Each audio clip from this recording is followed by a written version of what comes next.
आज शुभारंभ करताय उमेदवारी अर्ज दाखल करण्यासाठी मटकर मॅडम आणि 20 जागांवर उमेदवारी अर्ज दाखल करताय, काय सांगाल? नाही, खूप आनंद वाटतोय की आमचे इथले जिल्हा प्रमुख बाबुराव धोरी आणि विधानसभा प्रमुख रुपेश राऊळ यांच्या प्रयत्नातून सावंतवाडी वेंगुर्ले या नगरपालिकेचं महाविकास आघाडीची चर्चा पूर्ण झालेली आहे आणि सावंतवाडी नगरच्या नगराध्यक्षपदी महाविकास आघाडीच्या सीमाताई मटकर हे आमच्या उमेदवार म्हणून आज आम्ही त्यांचा उमेदवारी अर्ज दाखल करतोय। त्याचबरोबर अनेक नगरसेवकांनी सुद्धा ऑनलाईन आपले अर्ज दाखल केलेले आहेत आणि नक्कीच खात्री आहे सीमाताईंना एक राजकीय वारसा आहे आणि उज्ज्वल अशी एक परंपरा त्यांची आहे, उच्च विचारसरणी आहे, सामाजिक कार्याचं व्रत त्यांनी घेतलेलं जे आहे त्यामध्ये कुठेही स्वार्थीपणा येऊ दिलेला नाही आणि या पैशाच्या राजकारणामध्ये, भ्रष्टाचार राजकारणामध्ये सुद्धा तत्व आणि विचार जोपासण्याचं काम मटकर कुटुंबियांनी केलेलं आहे आणि आज आम्हाला आनंद आहे की त्यांनी मशाल हाती घेऊन या नगराध्यक्षपदाची निवडणूक लढवण्याचा निर्णय घेतलेला आहे। सावंतवाडीकर मटकरताईंच्या कार्याची चांगली ओळख आहे सावंतवाडीकरांना आणि नक्कीच सावंतवाडीकर आपला आशीर्वाद मशाल चिन्हाच्या माध्यमातून मटकरताईंना देतील अशी मला खात्री आहे। वेंगुर्ल्यात विलास गावडे काँग्रेसचे, सावंतवाडीत साक्षी वंजारे आणि यानंतर कणकवलीत पण काँग्रेसने स्वबळाची भाषा केली, यामुळे काय मतविभाजनाचा फटका बसू शकतो का? काँग्रेसच्या वरिष्ठ पदाधिकाऱ्यांची सकारात्मक चर्चा चालू आहे आणि त्यामध्ये कोणती बाधा येईल असं मला वाटत नाही। कुठली आघाडी तर शिवसेना, काँग्रेस, एनसीपी आघाडी होईल। कणकवलीमध्ये जो नगर विकास आघाडी करण्याचा प्रयत्न झाला, शहर विकास आघाडी, यानंतर उद्धव साहेब नाराज असल्याची चर्चा होती। नाही, कणकवलीमधली नगरविकास आघाडी कुठल्या राजकीय पक्षाला घेऊन केलेली नाही। प्रथमतः तिथे जो ह्या पालकमंत्र्यांच्या माध्यमातून जो हैदोस घातला जातोय शहरामध्ये, शहरवासियांचं नव्हे जिल्हावासियांचं जीवन जगणं मुश्किल झालेलं आहे। सगळ्या स्तरावरच्या लोकांना खूप त्रासदायक हे पालकमंत्र्याचा कारभार ठरलेला झालेला आहे। त्यामुळे कणकवलीकरांनी यापूर्वी सुद्धा मागच्या निवडणुकीमध्ये सुद्धा कणकवली शहराच्या हितासाठी शहर विकास आघाडी केली होती, यावेळेला सुद्धा तोच प्रयत्न आहे। त्यामुळे कोणत्या पक्षाला घेऊन होत असलेली ती नगरविकास आघाडी नाही, पण तरी सुद्धा आज संध्याकाळी 5 वाजता आम्ही कणकवलीमध्ये आहोत। शिंदे सेनेला एकत्र घेण्याचा विचार आहे का तिथे? अजिबात नाही, शिंदे सेना किंवा भाजप यांना घेऊन आम्ही ही दळबद्री राजकारण करणार नाही। पण अशा पद्धतीने समजा शहर विकास आघाडी असेल त्याच्यात आणि त्याच्यात शिंदे सेनेचा समावेश असेल तर उद्धव ठाकरे शिवसेना त्यात सहभागी होणार का? नाही, त्याबाबतची परिपूर्ण माहिती अद्यापही आज आम्ही संध्याकाळी तिथे जाऊ त्यावेळेला माहिती पडेल, पण स्पष्ट आहे त्या दिवशी माननीय वैभव नाईक यांनी सुद्धा जी मुलाखत घेतलेली आहे त्या मुलाखत सुद्धा त्याच्यामध्ये स्पष्टपणा आलेला आहे। पण काल वैभव नाईकांनीच म्हटले, जर जनमानसातला आणि तिथल्या स्थानिक नागरिकांचा जर विचार आला तर शिंदे सेनेला पण आपण बरोबर घेऊ शकतो असं त्यांनी काल वक्तव्य केलेलं होतं। याबाबतचं माझ्या वाचनात आलेलं नाही, आज आम्ही संध्याकाळी जाऊ त्यावेळेला त्याची माहिती घेऊ। महायुतीचा पण एक प्रश्न आहे।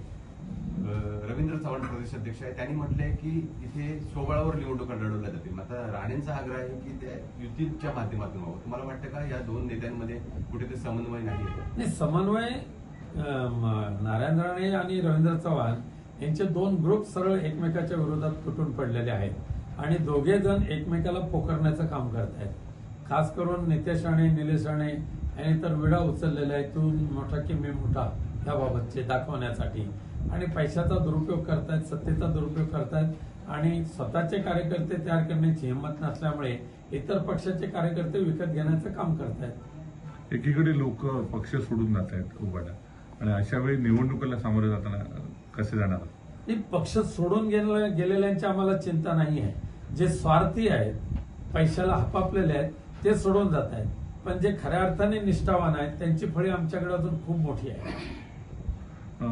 साहेब, राजकीय सोडून अन्य एक प्रश्न, पार्थ पवारांचा जो जमिनीचा व्यवहार झाला तो रद्द करण्यात आला आणि त्याच्यानंतर 42 कोटीचा जो टॅक्स बसणार होता यावरच त्या खात्याने नोटीस पाठवलेली होती कंपनीला आणि त्या खात्याचे मंत्री बावनकुळेच म्हणतायत ही नोटीस का पाठवली असं त्यांनी प्रश्न उपस्थित केलाय। म्हणजे अजित पवारांचे सुपुत्र पार्थ पवार यांनी जो पुण्यातील जमीन घोटाळा केलेला आहे तो महाराष्ट्राच्या इतिहासातील आजपर्यंतचा महाघोटाळा जमीन हे आहे व्यवहार आहे. त्यामुळे त्या एकदा का संपूर्ण लिखित स्वरूपात जो एक करार झाला त्याची स्टॅम्प ड्युटी भरून घेतली फक्त 500 रुपये आणि असा झालेला करार केवळ आणि केवळ अजित पवारांच्या तोंडी सांगण्यावरून रद्द होऊ शकतो का? आम्ही रद्द केला तर रद्द करण्याची प्रोसिजर जी आहे ती तुम्हाला पूर्ण केल्याशिवाय रद्द कसा होऊ शकतो? त्यामुळे तोंडी बोलले म्हणजे रद्द झाला असं होऊ शकत नाही.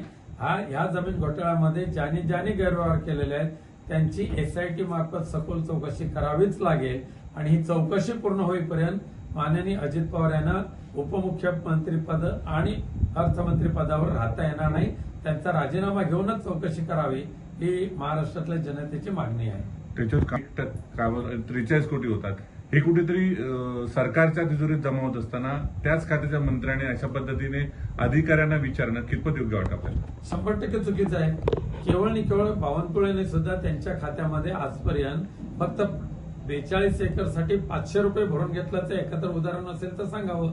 आणि मग महसूल खात्याने आपला रेव्हेन्यू वाढवण्यासाठी जर कायदेशीर कारवाई केली असेल तर त्यांना छापण्याचं काम जर महसूल मंत्री करत असेल तर त्या महसूल मंत्र्यांचं न ऐकता महसूल कर्मचाऱ्यांनी आपली कारवाई करावी असं मी त्यांना सल्ला देईन. अंजनेय दमन यांनी काल पत्रकार परिषद घेत अजितदादांनी सगळीच पदं सोडावी आणि उपमुख्यमंत्री पदाचा राजीनामा देण्याची मागणी केलेली होती. त्यानंतर अजितदादांनी रात्री उशिरा असं म्हटलंय की माझ्या सद्विवेक बुद्धीला पटेल तो मी निर्णय घेणार. अजून सद्विवेक बुद्धी आणखी कोणती वापरणार आहात तुम्ही? अजून काय हवंय? तुमचा स्वतःचा सक्का मुलगा आहे त्याच्या कंपनीने केलेली भानगड ही तुमच्या वाचनात आलीच असेल, निदर्शनास आली. आणि ज्या जिल्ह्याचे तुम्ही पालकमंत्री आहात त्या जिल्ह्यामध्ये जर असा गैरव्यवहार झाला असेल तर अजून सद्विवेक बुद्धी अजून काय वापरणार आहे याबाबत आहे. या दोन्ही प्रकरणात शेवटचा प्रश्न तुमची भूमिका काय आहे? नाही, आमची हीच भूमिका राहील. आमचे पक्षप्रमुख माननीय उद्धवजी ठाकरे साहेबांनी पण सांगितलेलं आहे हा सत्तेचा दुरुपयोग करून केलेला जमीन घोटाळा जो आहे त्याची सर्व जबाबदारी माननीय अजित पवार साहेब यांच्यावर आहेच. माननीय मुख्यमंत्र्यांच्या कारकिर्दीमध्ये अशा पद्धतीचे जमीन गैरव्यवहार हा पहिलाच नाही आहे. त्या कंपनीने अशा आणखी 2 जमिनीचे गैरव्यवहार केलेले आहेत. त्यानंतर मीरा भाईंदरला नरेंद्र मेहता आणि प्रताप सरनाईक यांनी सुद्धा 1400 कोटीची जमीन फक्त 300 कोटीला घेतली आणि तिथे सुद्धा असा मामूली दंड भरला. हे सुद्धा प्रकरण पुढे आलेलं आहे. खूप असे जमिनी व्यवहाराचे म्हणजे गैरव्यवहार आहेत हे भारतीय जनता पक्षाच्या माध्यमातूनच बाहेर आणले जात आहेत. एक लक्षात घ्या, या जे युती सरकार आहे त्या तिन्ही पक्षामध्ये इतर 2 पक्षाला त्यांचे गैरव्यवहार बाहेर काढायचे, म्हणजे शिंदे गटाचे गैरव्यवहार बाहेर काढायचे, अजित पवार गटाचे गैरव्यवहार बाहेर काढायचे आणि दोघांचं नामोनिशाण मिटवायचं. हा पण भारतीय जनता पक्षाने उचललेला असल्यामुळे आणि त्यांच्याकडे पूर्ण सत्ता असल्यामुळे इंटेलिजन्स ब्युरो त्यांच्याकडे असल्यामुळे ह्या दोघांची कुंडली आता समोर आलेली आहे.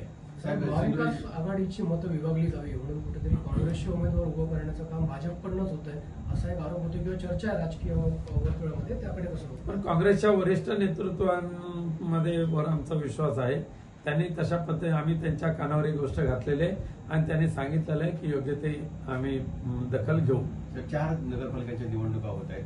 प्रचारासाठी शिवसेनेकडनं कोण कोण नेते येणार? स्वतः उद्धव ठाकरे येणार? माननीय पक्षप्रमुख उद्धवजींचा अजून दौरा ठरलेला नाही, पण जसं आवश्यकता भासेल तसं आम्ही नियोजन करू.